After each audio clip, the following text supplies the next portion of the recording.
ఎప్పటిది? ఇప్పటిదా? ఎప్పటిదోనా?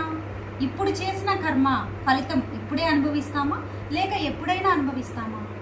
మనిషి చేసే ప్రతి పని మంచిది కావచ్చు, చెడ్డది కావచ్చు. ఏ స్థాయిలో అది కర్మగా మారుతుంది? మన ఆలోచనలు, మన మాటలు, మన బుద్ధి అన్నీ కలిసి కర్మగా రూపొందుతాయి. కర్మ ఫలితం వెంటనే వస్తుందా అంటే తర్వాతైనా వస్తుంది. ఒక ఉదాహరణకి, ఒక మామిడి తోటలో మామిడి గింజ వేశారు అనుకుందాం. అది మొలకెత్తి చెట్టవడానికి సమయం పడుతుంది కదా. అలాగే గింజ మొలకెత్తుతుంది, అదే గింజకి అదే చెట్టుకి కాయలు కూడా వస్తాయి. ఇదే కర్మసూత్రం.